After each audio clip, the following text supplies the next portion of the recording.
Hallelujah. सबको जय मसीह की। एक बार फिर से परमेश्वर का धन्यवाद करते हैं। सभी को, सारे मसीह भाई बहनों को जय मसीह कहते हैं। परमेश्वर के खुदावंद जलाली नाम में सबका स्वागत करते हैं हमारे channel mercy of Jesus lord यीशु प्रभु की दया में। परमेश्वर का धन्यवाद करते हैं सुंदर से आज के मौके के लिए जो परमेश्वर ने दिया, रोज का मन्ना जो परमेश्वर देता है। परमेश्वर का धन्यवाद करती हूँ आज की रोटी के लिए जो प्रभु ने दिया।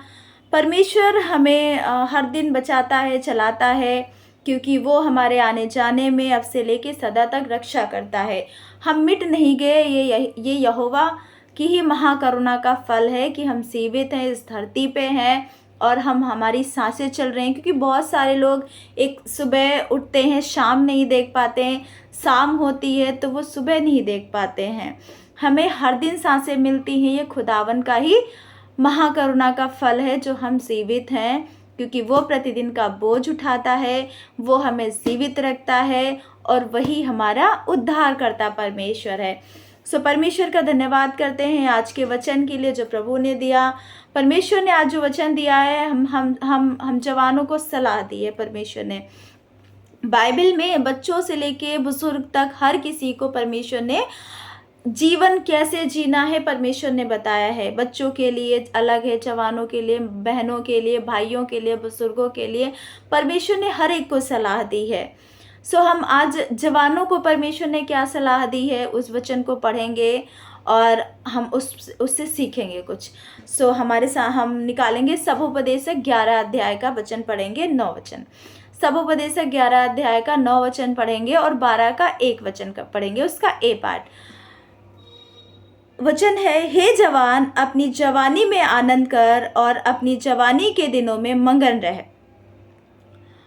अपनी मनमानी कर और अपनी आंखों की दृष्टि के अनुसार चल, परंतु यह जान रख कि इन सब बातों के विषय परमेश्वर तेरा न्याय करेगा। हालेलुया। सुंदर सा वचन है। परमेश्वर का धन्यवाद करते हैं मेरे प्रिय भाई बहनों। परमेश्वर कहता है, हे जवान अपनी जवानी में आनंद कर। परमेश्वर किसी बंदिश में नहीं बांध रहा है इस वचन के द्वारा।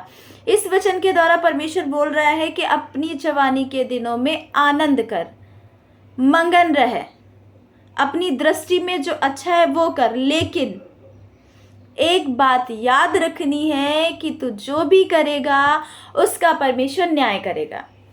अब ये हमें सोचना है, क्योंकि परमेश्वर हमें डिसीजन लेने के मौके देता है। परमेश्वर हमारे हाथ में सोच डालता है हर एक बात के लिए।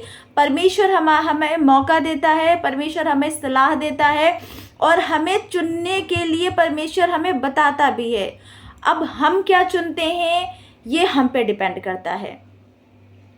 हम किस मार्ग को चुनते हैं, हम जीवन को चुनते हैं, हम मृत्यु को चुनते हैं, अच्छे को चुनते हैं, बुरे को चुनते हैं, भले को चुनते हैं, अपने लिए, अपने परिवार के लिए, अपने बच्चों के लिए। ये परमेश्वर हम पे डालता है।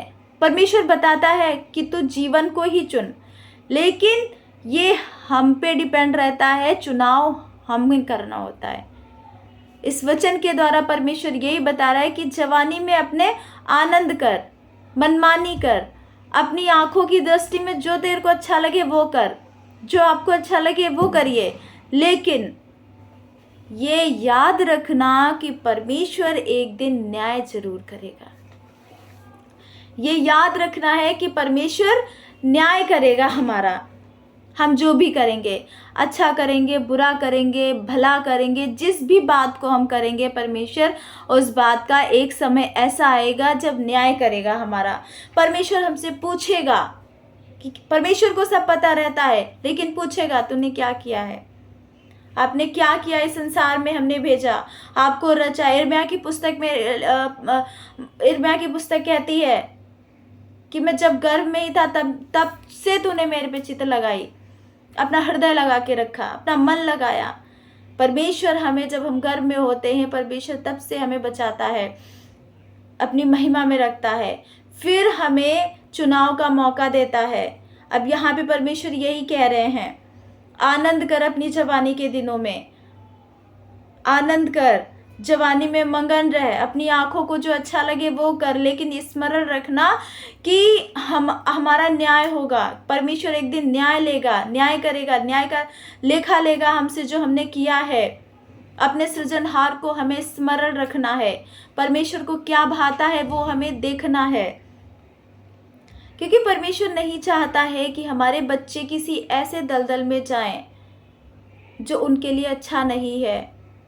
परमेश्वर नहीं चाहता है कि जो हमारे बच्चे करें वो बुरा हो। परमेश्वर ने हमें जो रचा है वो उसकी महिमा के लिए रचा है, और परमेश्वर कुछ नहीं चाहता हमारा समय निकाल के हम खुदावन की महिमा करें, खुदावन की परिस्थिति करें, उसकी परिस्थिति में आनंद करें, उसकी परिस्थिति में हम घूमे फिरे, जो अच्छा लगे वो करें, लेकिन खुदावन की परिस्थिति में रहें, खुदावन की हुजूरी में रहें। परमेश्वर ये चाहता है। परमेश्वर यहाँ पे हम पे छोड़ दे रहा है कि हमें करना क्या है। तुम जो अच्छा लगे वो करिए, अभिलाषाओं में जाइए, जवानी में आनंद कीजिए, दिनों में मगन रहिए और अपनी आँखों की दृष्टि के अनुसार चलिए। लेकिन ये ज़रूर याद रखना कि एक दिन न्याय होगा। जब न्याय होगा तब आपसे पूछा जाएगा कि आपने क्या किया है, क्या नहीं किया है, ये क्यों किया है, हमने बोला था। परमेश्वर इन सारी बातों से हमें जवाब लेगा। और नीचे 12:1 में लिखा है, अपनी जवानी के दिनों में अपने सृजनहार को स्मरण रख, इससे पहले कि विपत्ति के दिन आए, वे वर्ष आए जिनमें तू कहे कि मेरा मन इनमें नहीं लगता। हम अभी जवानी के दिनों में हैं, फुर्तीपन है हमारे अंदर, तो हमें जो अच्छा लगता है हम कर सकते हैं।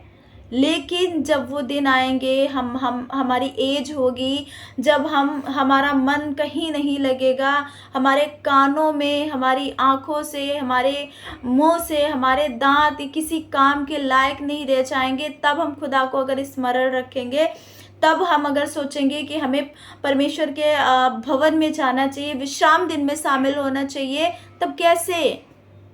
हम बाहर निकलने से भी डरेंगे कि कहीं हमें चोट ना लग जाए, हमें सुनाई नहीं देगा, हम वचन को सुन नहीं पाएंगे, देख नहीं पाएंगे, पढ़ नहीं पाएंगे। परमेश्वर ये सारी विपत्ति आए, वही कह रहा है परमेश्वर, ये सारी विपत्ति आए, इससे पहले जो आपको अच्छा लगे वो कीजिए, लेकिन वो स्मरण रखिएगा कि आपका न्याय होगा, आपका न्याय होगा, और अपने सृजनहार को आप स्मरण रखिएगा।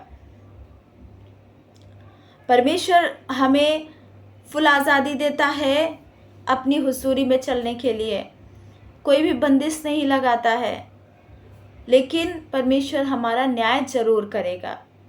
हर भाई बहन का न्याय होगा, हर मसीह भाई बहन का, हर इस संसार में हम जितने भी लोग हैं, परमेश्वर सबके न्याय करेंगे।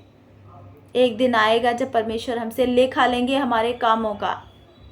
उन कामों के लिए हमें तैयार रहना है, उस लेखा देने के लिए हमें तैयार रहना है।